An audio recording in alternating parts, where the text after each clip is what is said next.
तो मेरी एक भावी रचना है जिसका कह सकते हो आप मैं ट्रेलर लेकर आया हूँ।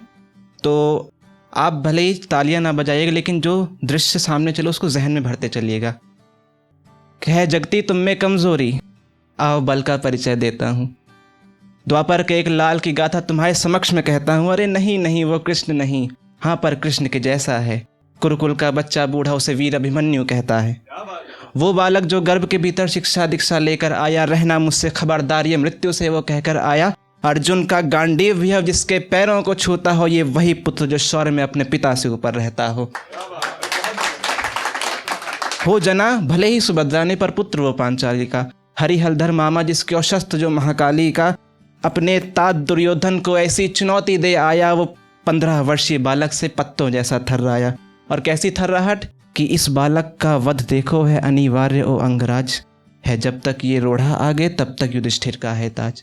भीम को मैं लूं संभाल, है पार्थ तुम्हारे आगे क्षुद्र। पर हैं असंभव 2 ही जन, ये ग्वाला और ये पार्थ पुत्र। कृष्ण की बुद्धि और अर्जुन पुत्र अभिमन्यु का बल। और बोले मामा शकुनी तत्क्षण, इसे चक्रव्यूह भेदना आता है। पर बेचारा बालक दुर्भागी इससे निकल ना पाता है।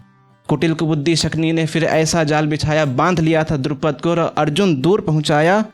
और हाय हाय ये चक्रव्यूह सेना को निकले जाता है। क्या नहीं वीर कोई ऐसा जिसको ये भेदना आता है। और अहो अहो रे वीर पुत्र, ये कैसा करतब दिखलाया। चक्रव्यूह के द्वारों को तूने कंकड़ जैसे बिखराया।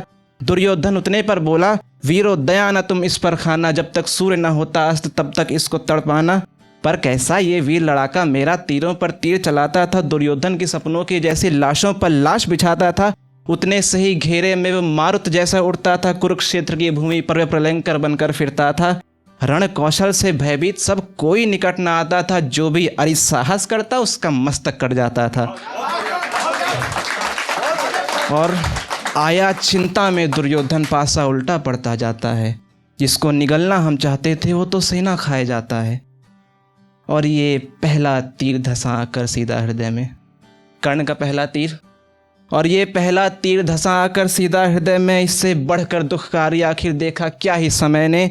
कि जिसे चूमना चाहता कर्ण उसकी ही लाश बिछानी है। मित्र धर्म का ये पालन होता प्रतीत बेईमानी है। इतने तीर चले तर पे रक्त पानी सम बहता जाता है। यूं प्रहार हुआ तलवारों से अंगों का मांस नजर आता है। गदा प्रहार से हड्डियों में चटकन सी पैदा होती है। अंग अंग में नई सी पीड़ा बालक को सहसा होती है। मगर यादव कन्या का दूध है नस में, ऐसे कैसे पीछे हट जाए। शत्रुओं को ना जीवित छोड़ेगा, भले ही खुद ही क्यों ना कट जाए। तलवार कहीं है गदा कहीं, कहीं पड़ा है धनुष बाण। तलवार कहीं है गदा कहीं, कहीं पड़ा है धनुष बाण। उस घायल सिंह ने तत्क्षण रथ का पहिया लिया उखाड़। वो पहिया मानो मधुसूदन का सुदर्शन बनता जाता हो। गणित को गिनती याद नहीं, इतनी लाशों को छाटा हो। अभिमन्यु ने मानो रण को निर्णायक मोड़ पर पहुंचाया। इतने पर कायल कुटिल शकुनी पीछे से आया और निर्लजता का अपनी प्रमाण दिया। भले ही तरीके से योद्धा पर तलवार अपनी गोप दी उसने पीछे से। उस तलवार को वो निर्दयी भीतर ही भीतर घुमाता था। और वो बालक दर्द की हद पाकर भी मुस्काए जाता था। असंख्य घावों को ले भूमि पर वह गिर पड़ा। ये दृश्य देख एक एक पांडव जयद्रथ के आगे गिर पड़ा। कि ले लो प्राण हमारे तुम, मेरे लाल को बख्श दो आज। ले लो प्राण हमारे तुम, मेरे लाल को बख्श दो आज। नहीं चाहिए एक कण भी, ले लो सारा का सारा राज। और कपकपाते अधरों से वीर तात को हिम्मत देता है। कपकपाते अधरों से वीर तात को हिम्मत देता है। निश्चिंत रहिए तात श्री, अभी जीवित आपका बेटा है। कहना मेरी एक माता से दूध की रखी है लाज मैंने। दूजी माता के दोषी को निर्वस्त्र किया है आज मैंने। ये सूर्य अभी ना होता अस्त, बस लालिमा बरसाता है। वो निहत्था बालक अब भी सह पीड़ा लड़ता जाता है। मुख से बहता हुआ रक्त वक्षों तक बहता आता है। इतने पलट के उसकी ना उठती तलवारें तब भी उठाता है। और कर्ण कोसता किस्मत को ये कैसा लेखा जोखा है। कर्ण कोसता किस्मत को ये कैसा लेखा जोखा है। मेरे भतीजे का ये हश्र मेरे ही आगे होता है। धिक्कार मुझे निज पौरुष पर हर ज्ञान मुझे अभिशाप लगे। धिक्कार मुझे निज पौरुष पर हर ज्ञान मुझे अभिशाप लगे। हूँ तोड़ता मैं स्वामी आज्ञा, चाहे जो भी पाप लगे। राधे रह रह बढ़ा आगे और लगाया गले अभिमन्यु को। पीठ को उसकी सहलाकर किया अंतिम प्यार अभिमन्यु को। अब तुम विदा लो मेरे पुत्र, अब चैन की निद्रा सो जाओ, तुम्हारी पीड़ा अब ना मैं देख सकूं, अब पीड़ा मुक्त तुम हो जाओ।